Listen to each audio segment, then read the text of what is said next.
4-4 बजे सुबह पुलिस में भर्ती होने के लिए दौड़ लगाते हो, तो आप मेहनत करते हैं, आपके पेपर लीक होते हैं। आप मेहनत करते हैं, आपको नौकरी नहीं मिलती, रोजगार नहीं मिलता। ससुराल वालों,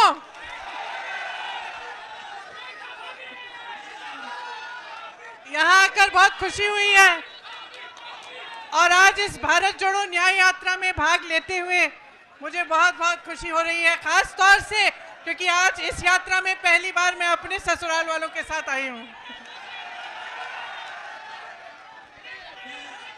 तो आपको याद होगा, बोलूं, आपको याद होगा मैं 2 साल पहले यहाँ आई थी, याद है? बड़ी मीटिंग हुई थी, बोलने दो भाई। आपको याद होगा 22 में मैं यहाँ आई थी, मीटिंग हुई थी बड़ी। अरे भैया बात सुनने दो, सुनने दो। और रोड शो भी हुआ था।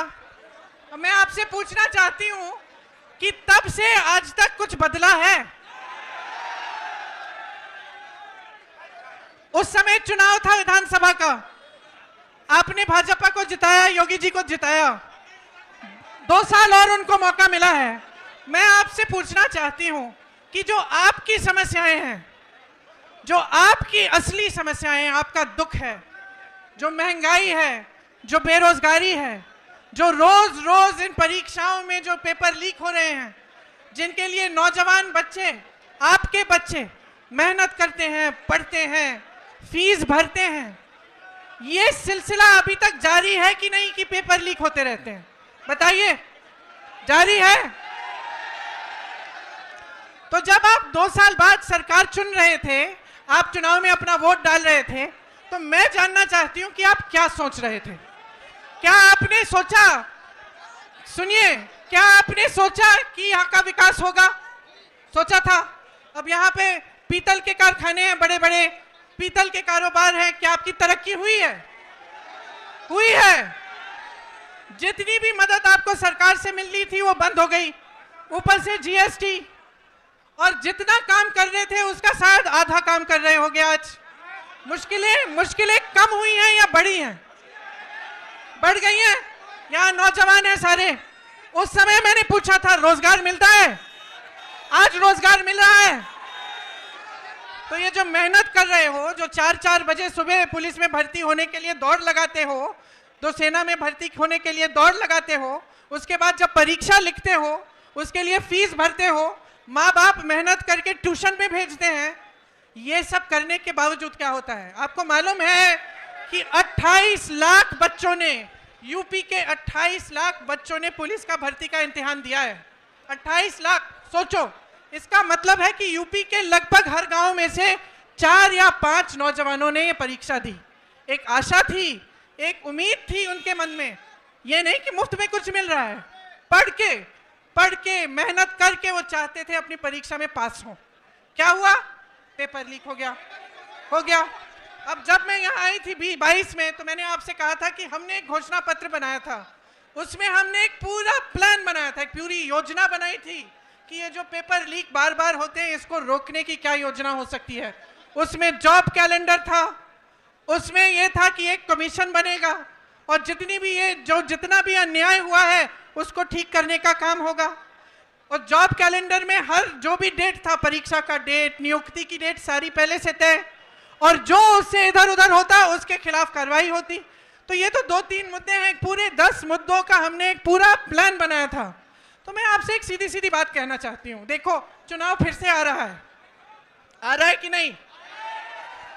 फिर से आपको अपना मत डालना पड़ेगा। अब आप खुद ही देख रहे हो, बार बार भाजपा की सरकार आ रही है, केंद्र में आ रही है, प्रदेश में आ रही है, आपकी बेरोजगारी बढ़ रही है, आपकी मुश्किलें बढ़ रही हैं। तब किसान आंदोलन कर रहे थे 2 साल पहले, आज किसान आंदोलन कर रहा है। तब सड़क पे बैठे थे ठंड में सर्दी में, आज बैठे हैं। तब उनकी सुनवाई नहीं थी, आज उनकी सुनवाई नहीं है। और इसी तरह से आप सोचिए, जब बुलडोजर चलता है इनका, तो किसके घरों पे चलता है? किसके घरों पे चलता है? जोर से बोलो। जिसने 6 किसानों को अपनी जीप के नीचे कुचला, उसके घर पे क्या बुलडोजर चला? जिसने महिलाओं के साथ अत्याचार किया उसके घर पे बुलडोजर चला? जो ये पेपर लीक के घोटालों से पैसे खाए जा रहा है, उन लोगों के जिन्होंने पैसे खाए हैं, जो बार बार ये घोटाला करते हैं, बार बार लीक कराते हैं, उनके घरों में बुलडोजर चला? नहीं चला ना। सोचिए, ये सब बहुत बड़ी बड़ी बातें हैं दिखावे के लिए। ये जितने बड़े बड़े इश्तिहार आपको दिखते हैं जिसमें आपको दिख रहा है कि बहुत तरक्की हो रही है, जब तक आपकी तरक्की नहीं होगी, जब तक आपको रोजगार नहीं मिलेगा, जब तक आपके पेपर लीक बंद नहीं होंगे, तब तक आपकी तरक्की नहीं हो सकती है।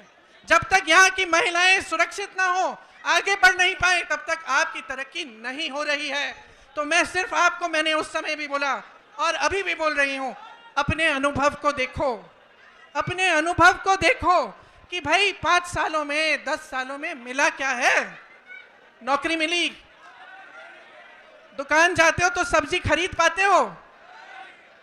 आपको मालूम है गन्ने का जो दाम है, जो आपको मिलना चाहिए सरकार से, वो हर साल, पिछले 7 सालों में हर साल सिर्फ मात्र 7 रुपए गन्ने का दाम बढ़ा है कि नहीं? 7 रुपए, ठीक है? तो मान लो 5 सालों में 35 रुपए बढ़ा होगा। और आप जब सब्जी खरीदने जाते हैं तो कितने बढ़ गए दाम? आलू मिलता है, प्याज मिलती है, टमाटर मिलता है, आप जाते हो 3 चीजों को लेने के लिए, घर आते हो 1 लेके। तो भाई देखो, जब तक आपको खुद समझ में नहीं आएगा, जब तक आप अपने अनुभव पर नहीं उतरोगे, तब तक कुछ नहीं बदलने वाला। हम चीखते चिल्लाते जाएंगे, कुछ नहीं बदलेगा। बदलाव तब आएगा जब आप अपनी परिस्थितियों को समझकर अपना वोट डालोगे, जब आप सवाल उठाओगे सरकार से कि मुझे सब्जी क्यों नहीं मिल रही है, इतनी महंगाई क्यों है, मेरा बच्चा पढ़ता है, मेहनत करता है, उसको नौकरी क्यों नहीं मिल रही है। जब तक ये सवाल आप नहीं उठाएंगे, जब तक इन परिस्थितियों को देखते हुए आप अपना वोट नहीं डालेंगे, तब तक आप इसी खाई में डूबे रहोगे। इसीलिए मैं आपसे कहना चाहती हूं, इस खाई में से निकलो। जब वोट डालने जाते हो, सोच समझ के अपना वोट दो। कांग्रेस पार्टी के पास योजनाएं हैं, करके दिखाया है, और आप सब अपने ही अनुभव से ये चीज समझते हैं। तो आज आपके बीच आकर मैं सिर्फ इतना कहूंगी कि जो भी वोट आप डालने जा रहे हो, बड़ी बड़ी बातों पे मत डालो, जो ऊपरी दिखावा है उस पे मत डालो। जो तुम्हारी जिंदगी में गुजर रहा है, जो तुम्हारा जीवन है, तुम्हारा अनुभव है, तुम्हारी परिस्थिति है, उसको सोच, उसको समझ के कि ये क्यों हो रहा है आपके साथ, तब वोट डालो। ये न्याय यात्रा है। राहुल जी, भारत जोड़ो यात्रा में 4000 किलोमीटर क्यों चले? इस देश को एक रखने के लिए, ये कहने के लिए कि ये देश एक है, सब एकजुट हो जाओ, आगे बढ़ोगे। आज भारत जोड़ो न्याय यात्रा पे निकले हैं, तो इस यात्रा में न्याय शब्द क्यों जोड़ा है? न्याय शब्द इसलिए जोड़ा है क्योंकि आज यहाँ के नौजवानों के साथ, देश के नौजवानों के साथ अन्याय हो रहा है। आज देश की महिलाओं के साथ अन्याय हो रहा है।